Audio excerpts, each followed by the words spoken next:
Hello friends, मैं राहुल। हमारा आज का टॉपिक है इलेक्ट्रिक फील्ड एंड इंटेंसिटी। हमने लास्ट टॉपिक में पढ़ा था कूलॉम्स लॉ और उसका वेक्टर फॉर्म। आज का जो हमारा टॉपिक है उसके आगे से है, जिसमें हम पढ़ेंगे electric field and intensity of electric field के बारे में। तो फ्रेंड्स, मैं थोड़ा सा पहले आपको रिकॉल करा देता हूँ जो हमने पहले पढ़ा था। लास्ट टाइम हमने देखा था कि इस तरह से कोई दो चार्ज होते हैं। हमने माना ये Q1 है और ये Q2 है। दोनों के बीच की डिस्टेंस हमने ऐसा मान लिया R है। ये पॉजिटिव है, ये भी पॉजिटिव है, तो ये इधर भागेगा और ये इधर भागेगा, यानी ये रिपल्सन करेगा। तो इनके दोनों चार्ज के बीच में कितना फोर्स लग रहा है, तो हमने एक फॉर्मूला बनाया था कूलॉम्स लॉ की मदद से। F = 1/4 pi epsilon naught Q1 Q2 में R²। ये हमने फॉर्मूला बनाया था दो चार्ज के बीच में लगने वाले फोर्स के लिए, चाहे वो अट्रैक्शन का हो चाहे वो रिपल्सन का। ये हमने पढ़ लिया था। फिर हमने इसका वेक्टर फॉर्म पढ़ा था लास्ट टॉपिक में। अगर आपने ये नहीं पढ़ा है तो आप मेरे लास्ट वाले वीडियो को पहले पढ़ लें, जिससे आगे आपको पढ़ने में आसानी हो। और अगर अभी तक आपने चैनल सब्सक्राइब नहीं किया है तो आप चैनल सब्सक्राइब करें, लाइक करें, शेयर करें और सभी वीडियो आप पहले देखें, उसके बाद आप इसको देखें तो आपको और अच्छे से समझ में आएगा। ठीक, तो ये हमने इतना पढ़ा था और हमने ये कूलॉम्स लॉ की मदद से हमने इसको पढ़ लिया था। अब आज का हमारा टॉपिक है इलेक्ट्रिक फील्ड एंड इंटेंसिटी। ये क्या है, तो पहले हम लोग इलेक्ट्रिक फील्ड को अच्छे से समझते हैं।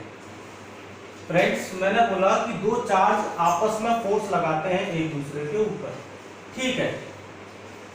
तो हमने यहाँ ये जो पहला हमारा टॉपिक है इलेक्ट्रिक फील्ड, पहले हम इसको क्लियर करते हैं, उसके बाद इंटेंसिटी पर आते हैं।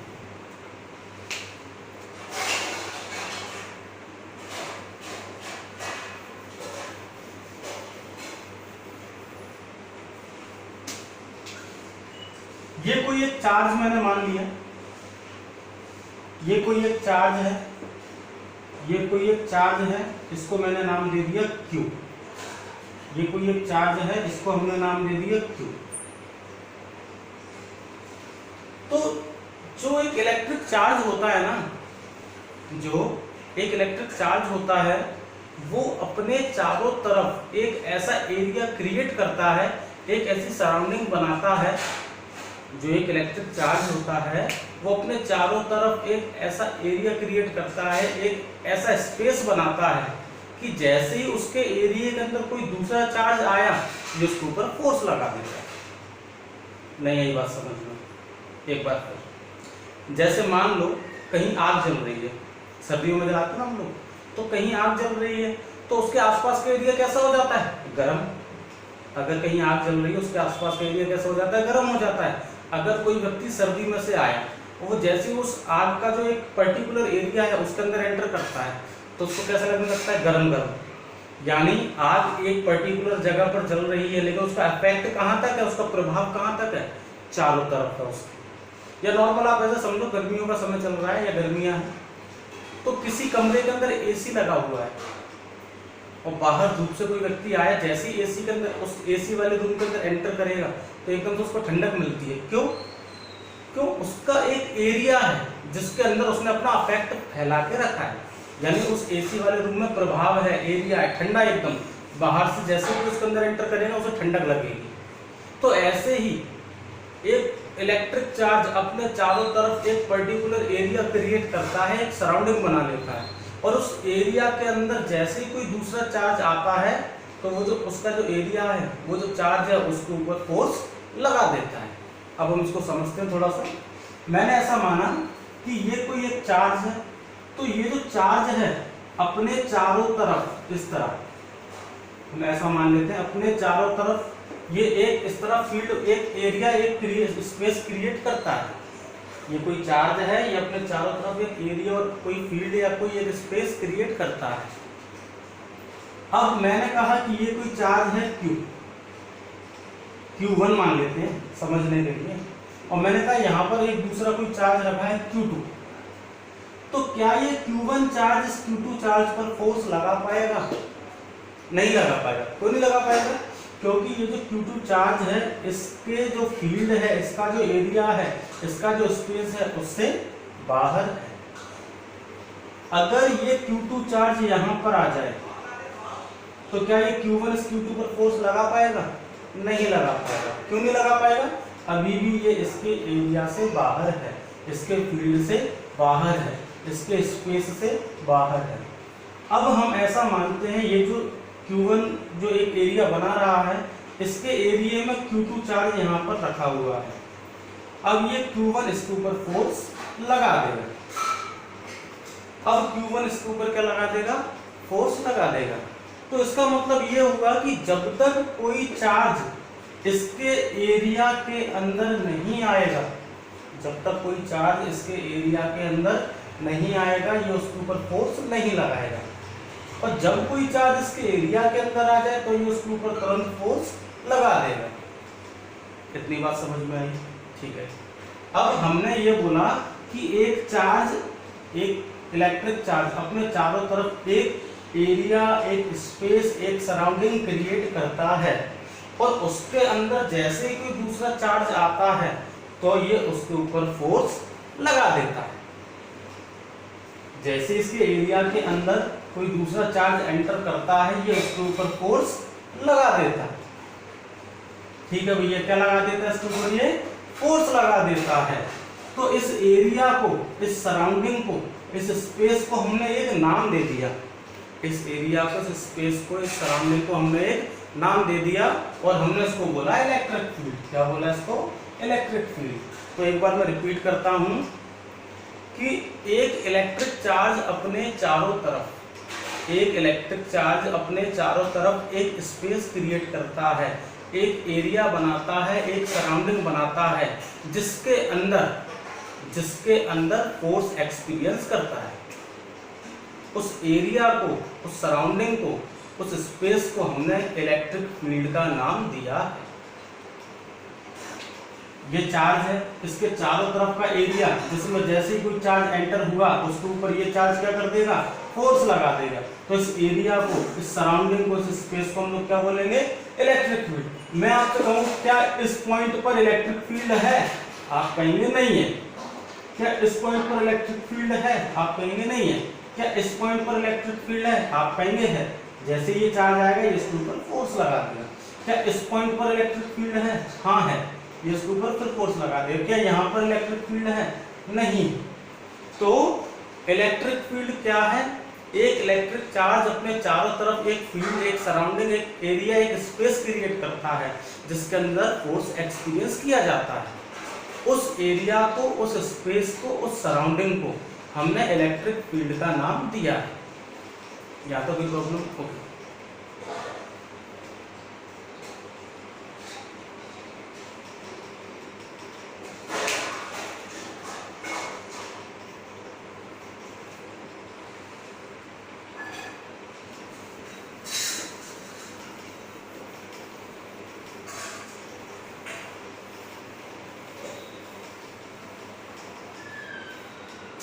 तो इलेक्ट्रिक फील्ड की डेफिनेशन क्या होगी? द एरिया और सराउंडिंग और space around an electric charge in which force experienced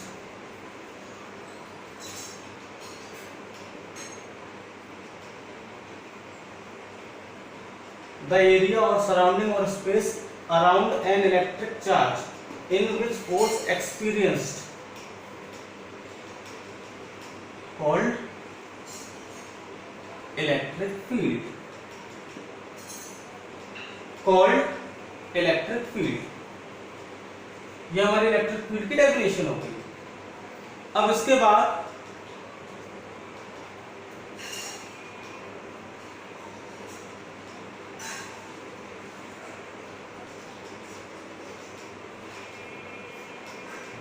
अब इसके बाद इसका जो आगे का टर्म है वो हमारा इंटेंसिटी। इंटेंसिटी शब्द क्या है इसको हम देखते हैं।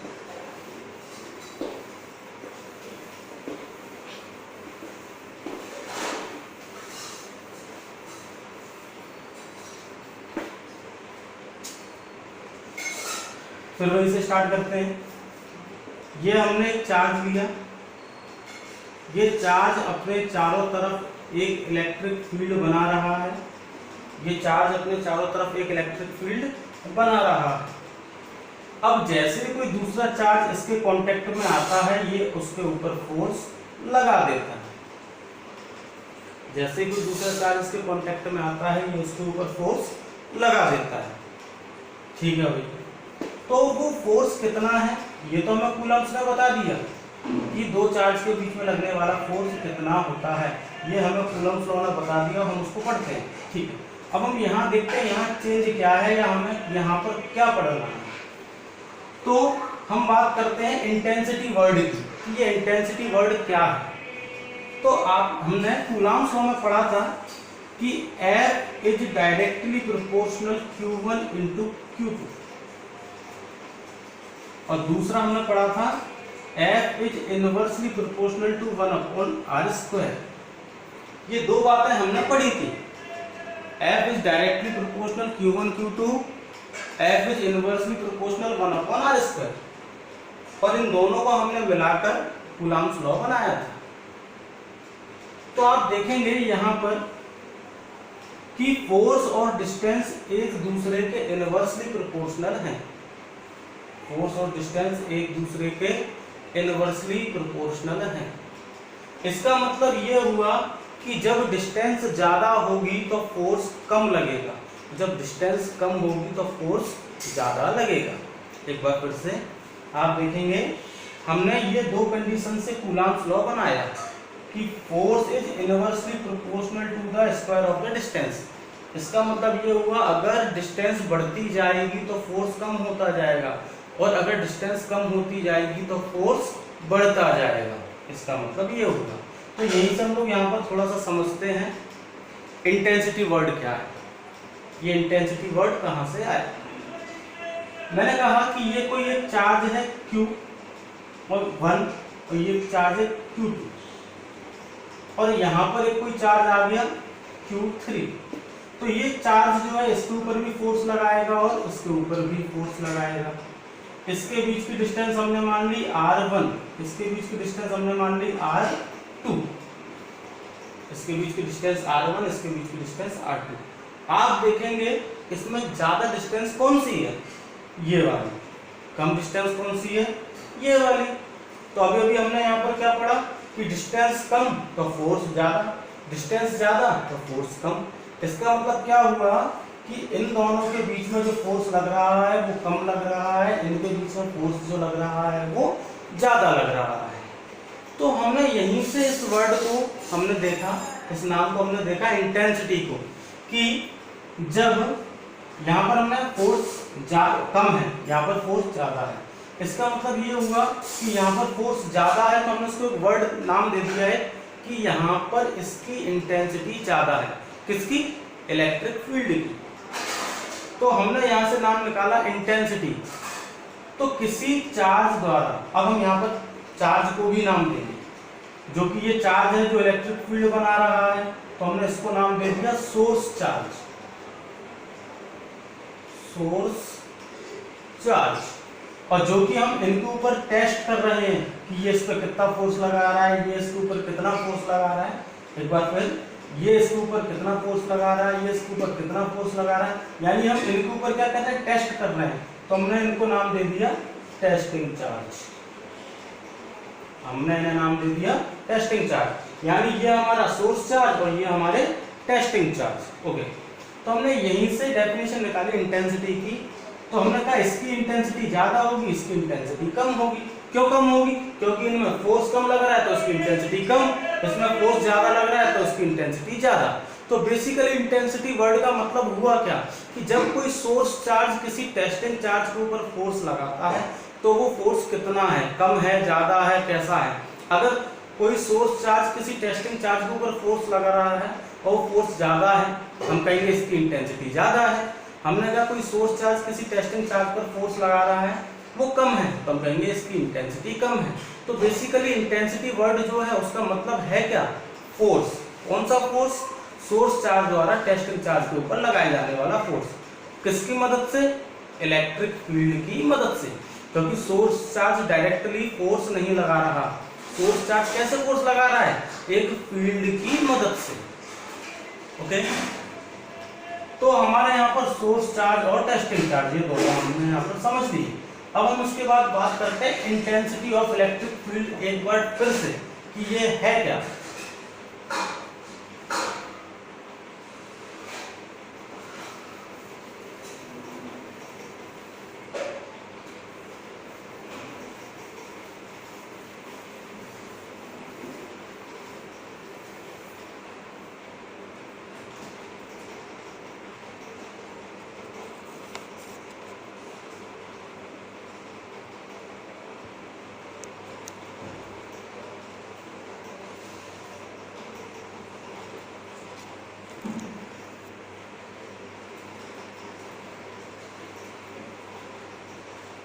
Intensity of electric field,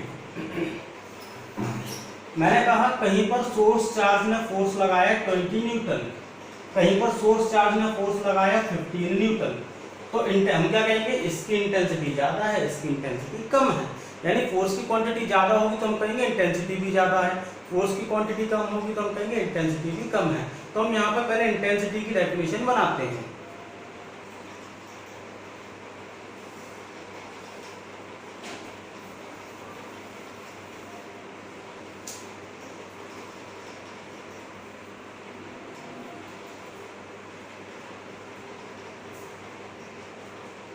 intensity of electric field, तो देखिए हम इसकी अपने हिसाब से डेफिनेशन बना सकते हैं according to the experiment, according to the जो भी हमने अभी पढ़ा तो हम बना सकते हैं। जैसे force per unit testing charge is called intensity of electric field. कैसे? कि ये कोई एक इलेक्ट्रिक फील्ड बन रहा है, ये कोई एक इलेक्ट्रिक फील्ड बन रहा है, ये चार्ज है Q1, तो कोई टेस्टिंग चार्ज इसके किसी भी पॉइंट पर अगर आएगा तो ये सोर्स उस पर क्या लगा देगा? फोर्स लगा देगा। यानी फोर्स पर यूनिट, यानी सभी जगह इसके इलेक्ट्रिक फील्ड के किसी भी पॉइंट पर अगर कोई चार्ज आ जाएगा तो ये सोर्स चार्ज उसके ऊपर फोर्स लगा देगा। तो हमने यहाँ से एक शॉर्ट डेफिनेशन निकाली कि the force per unit testing charge is called intensity of electric field. The force per unit testing charge is called intensity of electric field. The force per unit testing charge is called electric field. तो force, source charge क्या लगा रहा है? Force लगा रहा है, यानी कि F। वो जो फोर्स लग रहा है वो किसकी मदद से लग रहा है? इलेक्ट्रिक फील्ड की मदद से। और किसके ऊपर लग रहा है? टेस्टिंग चार्ज के ऊपर लग रहा है। ये टेस्टिंग चार्ज है ना हमारे Q1, Q2, Q3, तो ये टेस्टिंग चार्ज के ऊपर फोर्स लग रहा है। तो टेस्टिंग चार्ज के लिए हमने यहाँ पे लिख लिया Q। अब सोर्स चार्ज भी Q, टेस्टिंग चार्ज भी Q, तो यहाँ हम कंफ्यूज हो जाएंगे। तो उस कंफ्यूजन को हटाने के लिए हमने टेस्टिंग चार्ज को ले लिया Q0, ये पहचानने के लिए Q0, ये हमारा टेस्टिंग चार्ज। तो फोर्स किस पे लग रहा है? टेस्टिंग चार्ज पर लग रहा है, यानी कि Q0। और कौन लगा रहा है? इलेक्ट्रिक फील्ड लगा रहा है। तो इलेक्ट्रिक फील्ड के लिए हमने यहाँ पे लिख लिया कैपिटल E, इलेक्ट्रिक फील्ड। तो F equals to E into Q0, इतना फोर्स ये सोर्स चार्ज लगाता है। यहाँ से हमने ये फॉर्मूला बना लिया। F equals to E into Q naught. यहाँ ई का मतलब क्या है? ई का मतलब है इंटेंसिटी ऑफ इलेक्ट्रिक फील्ड कितनी है। तो हमने यहाँ पे डेफिनेशन लिखी, intensity of electric field, the force per unit testing charge is called intensity of electric field. अभी हम इसको फिर से पढ़ते हैं।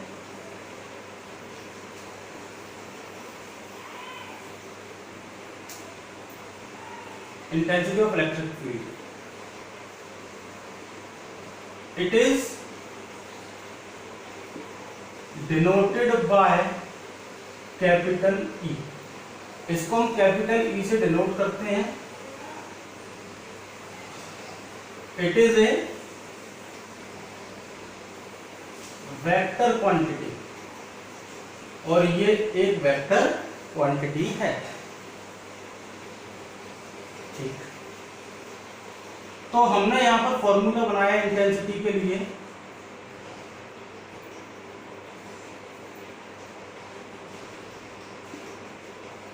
इंटेंसिटी ऑफ इलेक्ट्रिक फील्ड, तो हमने डेफिनेशन क्या लिखी? Force per unit testing charge, यानी कि force per unit testing charge, force per unit testing charge, यही तो हमारी डेफिनेशन थी।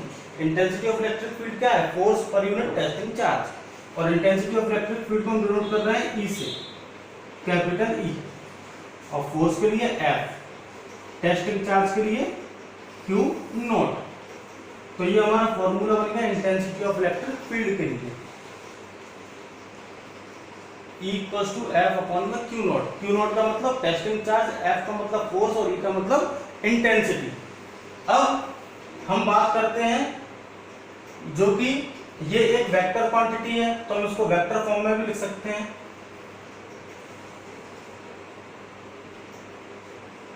इन वेक्टर फॉर्म, तो E equals to vector F upon में क्यू नॉट, वेक्टर फॉर्म में लिख दिया। अब इसकी यूनिट की बात करते हैं हम लोग कि इंटेंसिटी ऑफ इलेक्ट्रिक फील्ड की यूनिट क्या होगी। तो यूनिट E बराबर एफ अपॉन में क्यू नॉट, तो E बराबर फोर्स की यूनिट क्या होती है? न्यूटन, चार्ज की कूलम, तो इंटेंसिटी की यूनिट क्या हो गई? न्यूटन पर कूलम, या हम कह सकते हैं न्यूटन पर कूलम, दोनों में से कोई भी। ओके, तो ये जो हमने अभी पढ़ा, ये इंटेंसिटी के बारे में हमने इतना पढ़ा।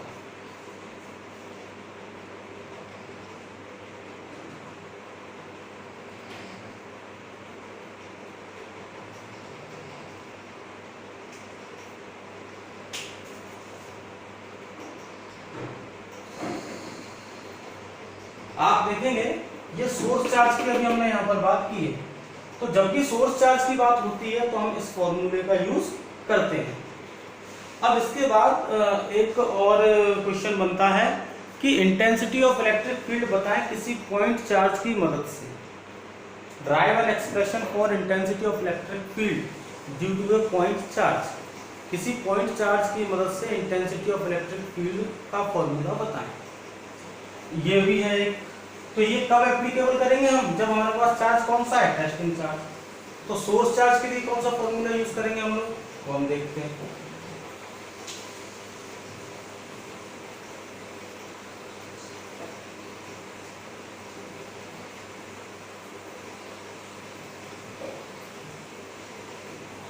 चैनल को सब्सक्राइब करें, लाइक करें, शेयर करें।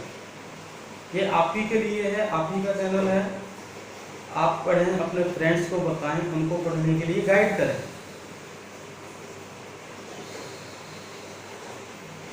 घर पर रहें, सुरक्षित रहें।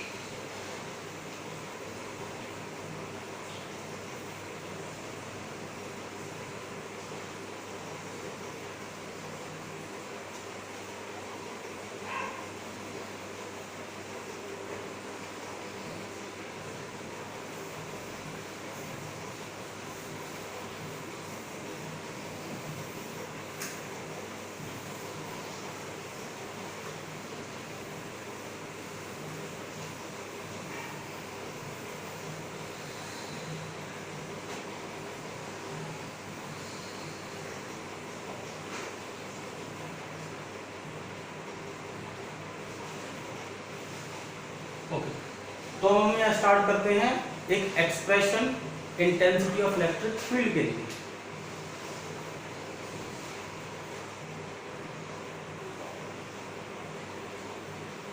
Derivation of intensity of electric field, derivation of intensity of electric field.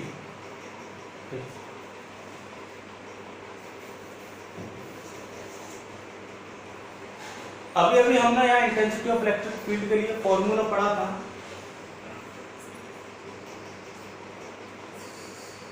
E equals to F upon में क्यू नॉट।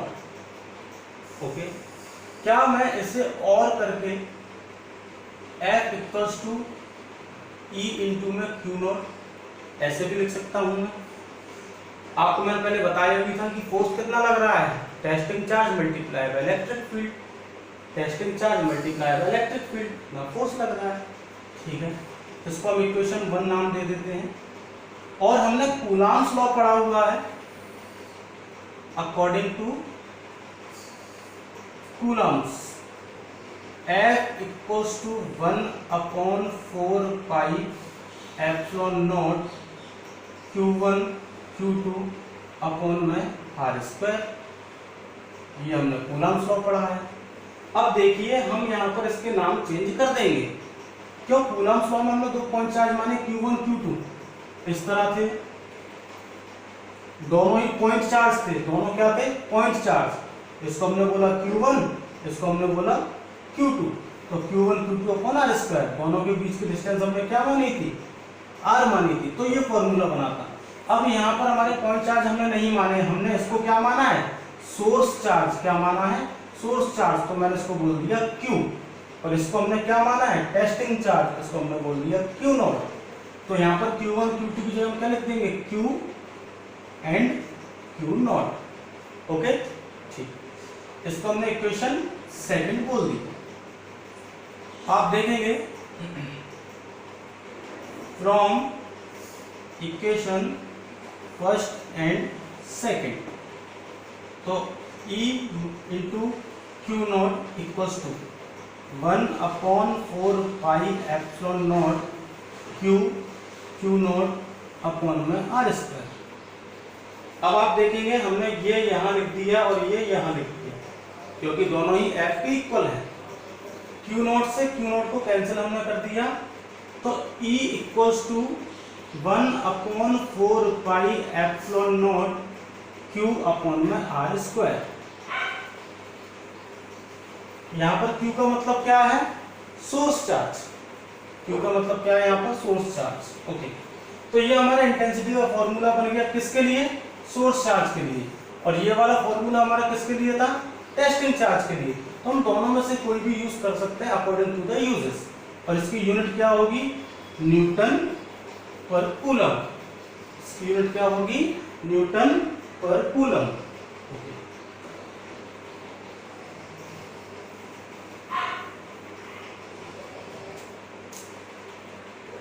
अब ये जो इसकी यूनिट है न्यूटन पर कूलम, इसकी ऐसा यूनिट है, तो इसका डायमेंशनल फॉर्मूला क्या होगा? इसका डायमेंशनल फॉर्मूला क्या हम कह सकते हैं? Dimensional unit, dimensional unit. तो हमें पता है इंटेंसिटी बराबर न्यूटन पर कूलम, ये इसकी यूनिट है। न्यूटन किसकी यूनिट है? फोर्स की, यानी फोर्स का फॉर्मूला mL/T⁻²। अगर आपको नहीं पता है तो आप उसको न्यूटन, फोर्स बराबर मास इनटू एक्सीलरेशन, वहां से आप ये निकाल सकते हैं। C का मतलब क्या है? कूलम, यानी चार्ज की यूनिट है। और हमने करंट का फॉर्मूला पढ़ा है Q अपॉन में T, charge per unit time. तो Q बराबर क्या हो गया हमारा? I और T। I का मतलब करंट यानी कि एम्पियर, टाइम का मतलब सेकंड यानी 80। मैंने पहले लेक्चर में ये बताया है, आप लास्ट वाले लेक्चर जरूर देखें। आप जब लास्ट वाले लेक्चर देखेंगे तो ये चीज आपको अपने आप समझ में आएंगी। ठीक है, तो यहां मैंने लिख दिया 80। जब टी ऊपर जाएगा माइनस का, ये ऊपर जाएगा माइनस का, यानी MLT माइनस का 2 और माइनस का 1 माइनस का 3 इंटू A इनवर्स। ये इसका क्या हो गया, डायमेंशनलेस यूनिट हो गया। ये हमारे एक शॉर्ट इसका डेरिवेशन था, और इसका एक डायमेंशनलेस यूनिट हो गया। तो फ्रेंड्स, हमने इससे पहले कूलम्स लॉ, उसका वेक्टर फॉर्म, आज हमने electric field, intensity of electric field, ये दोनों हमने पढ़े, और इसके हमने दोनों ही फॉर्मूले पढ़े हैं। ये वाला फॉर्मूला हमारा सोर्स चार्ज के लिए है, ये वाला फॉर्मूला हमारा लिए ये हमारा टेस्टिंग चार्ज के लिए है, ये वाला फॉर्मूला हमारे लिए सोर्स चार्ज के लिए। ये इसका डायमेंशनलेस यूनिट हो गया, और ये इसका एसआई यूनिट हो गया, यानी ये इसका कौन सा यूनिट है, एसआई, और ये इसका क्या है, डायमेंशनल यूनिट। तो फ्रेंड्स, आज तक के लिए